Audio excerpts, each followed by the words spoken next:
I'll do the Friday feeling this morning. Little Jen has taken over the baton from me on the Friday feeling, hasn't she? I hope you've all been joining in with her on Twitter. She's been doing an amazing job. Jenna, you're a little superstar at the Friday feeling. I can't do it anymore because you show me up, basically. So I hope everybody's still been doing it anyway on a Friday. I thought we could have a few stories today. Hope you've had a lovely week. I've been seeing lots of learning. Been sunny. Well done at remembering the big word metamorphosis. Wow. We learned that when we did a very hungry caterpillar, didn't we? That was amazing. I can't believe you remembered that. And well done, Colby, on painting those pebbles and rocks that you're going to put in Hawley Bank Park. I'm going to go for my walk tomorrow there, so I'm going to have a look for them. I'm going to keep these eyes peeled. I'm going to see if I can find your painted stones and rocks in Hawley Bank Park. And well done, Isla. Isla's been doing some baking this week and she's been making some dens as well with her daddy. She's been keeping busy as well. So please keep tagging me on everything that you're doing because it's lovely to see all the things that you've been doing and hearing about all the exercise and that you've been doing. And did you see Hannah and Phoebe do their daily mile, the VE daily mile, with they were running around with some, like sort of, wasn't bunting, was it? It was like paper streamers that they'd made. That was great as well, wasn't it? Well done, girls, that was really good.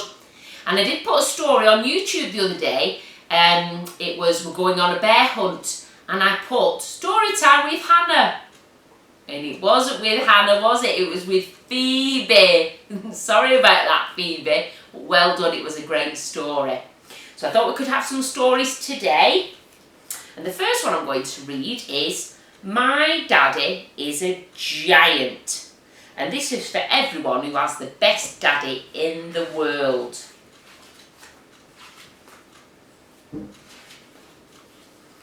My daddy is a giant. When I want to cuddle him, I have to climb a ladder. When we play hide and seek, my daddy has to hide behind a mountain. Wow. And when the clouds are tired, they come and sleep on my daddy's shoulders. When my daddy sneezes, it's like a hurricane. It blows the sea away. Achoo! That must be a big sneeze, mustn't it? When my daddy laughs, it's like another hurricane. All the leaves fly off the trees. Birds love my daddy. They make their nests in his hair. When we play football, my daddy always wins. He can kick the ball as high up as the moon. Wow. But I always beat him at marbles. His fingers are far too big. Did you see him laughing there? I like it when my daddy says, "You're getting as tall as me." When my daddy runs, the ground shakes as if it was scared. But I'm not scared of anything when I'm in my daddy's arms. My daddy is a giant and he loves me with all his giant heart. Did you like that, children? Was that a nice story? Is your daddy a giant? Or is your granddad or your uncle a giant? Yeah? Now then, I'm missing my hugs with you children at the moment. We normally have loads and loads of squudgies, don't we, at preschool? So this story is about the perfect hug. But you know that Auntie Debs calls them squudgies, don't they? There are hugs for wrigglers and hugs for gigglers. Evie, you're my giggler. Hugs that are tickly and hugs that are prickly. But none is exactly the right hug for me. I'm out to find the perfect kind. Who knows what kind of animal this is, children? What kind of animal is that? Do we know the name of that animal? That's right, it's a panda, isn't it? I love pandas. How big is a hug? A bug may mean well, but how can I feel his tiny squeeze around my knees? A boa constrictor's hug's a bit stricter than any sort of hug ought to be, at least for me. A hug from a grizzly is big but scary. Grin and bear it, but do be wary. Then there's the question of arms. What's too many? Some have lots and some not any. Those snails haven't got any arms, have they? What about a jellyfish with all those stingers? I'd hug her with rubber gloves on my fingers. None of these hugs is quite the height for, not too tight for, oh so right for me. But could there be hugs light years from here, in space? Hugs we know nothing about, far out on stars in a galaxy far, far away. How do they hug the Milky Way? I've tried them all, short and tall, big and small. Fantastic hugs, elastic hugs, gymnastic enthusiastic hugs. But where will I find one that's just my size? One that will suit me down to the ground, one that will fit me all the way round. I've roved the wide seas over and under, and still I wonder, do you suppose there might be a hug right under my nose? What's the secret? Tell! Well, it's easy peasy, don't you know? It's 1 + 1. A hug takes 2. If you hug me, then I'll squudge you. Did you like that, children? I hope you're still giving your mummies and daddies and your sisters and your brothers lots and lots of hugs while you're in your home together. Now, this is the last story today, and this is called The Last Nunu. And I know some of you still have Nunus, or did we give them to the Easter Bunny at Easter? Yeah, maybe we did.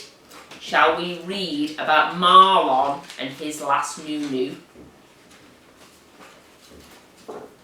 Marlon sat on the floor watching TV. Marlon's granny sat in the armchair watching Marlon. "He's getting too old for that dummy," she said sternly to Marlon's mum. "It's a Nunu," said Marlon. "He calls it a Nunu," explained Marlon's mummy. "Well, whatever he calls it," said Marlon's granny. "He looks like an idiot with that stupid great thing stuck in his mouth all the time." "He doesn't have it in all the time," soothed Marlon's mummy. "Only at night, or if he's a bit tired. He's a bit tired now, aren't you, pet?" Said Marlon. "His teeth will start sticking out," warned Marlon's granny. "Monsters' teeth stick out anyway," observed Marlon. "Don't answer back," said Marlon's granny. "You should just throw them all away," she continued. "At this rate, he'll be starting school with a dummy. At this rate, he'll be starting work with a dummy. You'll just have to be firm with him." "Well," said Marlon's mummy, "I am thinking about it. We'll start next week, won't we, Marlon? Now you're a big boy, we'll just get rid of all those silly Nunus, won't we?" "No," said Marlon. "You see," said Marlon's granny, "one word from you and he does as he likes." There was no doubt about it. Marlon was a hopeless case. Marlon's mummy decided to take drastic action. She gathered up every single Nunu she could find and dumped them all in the dustbin. 5 minutes before the rubbish truck arrived. But Marlon had made plans just in case the worst should happen. He had secret Nunu supplies all over the house. There was a yellow one down the side of the armchair, a blue one at the back of the bread bin, various different types in his toy ambulance, and his favourite pink one was lurking in the toe of his Wellington boot. That was clever of him, wasn't it? His mummy and granny were astonished. They could not think where he kept finding them. "You'll be teased when you go out to play," warned his granny. "A great big monster like you with a baby's dummy." Marlon knew about this already. The other monsters had been teasing him for ages, but he loved his Nunu so much, he just didn't care. The other monsters often lay in wait and jumped out on Marlon as he passed by with his Nunu twirling. "Who's a big baby then?" jeered Basher.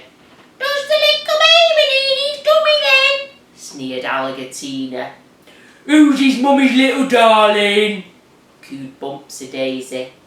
Marlon always ignored their taunts. "You're just jealous," he said. "You all wish you got one too." Gradually the secret supply of Nunus dwindled. Marlon's mummy refused to buy any more, and they all began to get lost or thrown away by Marlon's mum. Finally, there was only one left, the pink one. Marlon kept it with him all the time, either in his mouth or under his pillow or in the toe of his Wellington boot where no one thought to look. To his delight, Marlon found one extra Nunu that his mum had missed. It was a blue one which had fallen down the side of his bed and been covered up by a smelly sock. He knew his best pink Nunu wouldn't last forever, so he crept out and planted the blue one in the garden. What does he think's going to grow, children, if he plants his Nunu in the garden? All the other monsters decided to gang up on Marlon. They collected lots of different bits of junk and fixed them all together until they had made just what they wanted. It was a Nunu snatcher.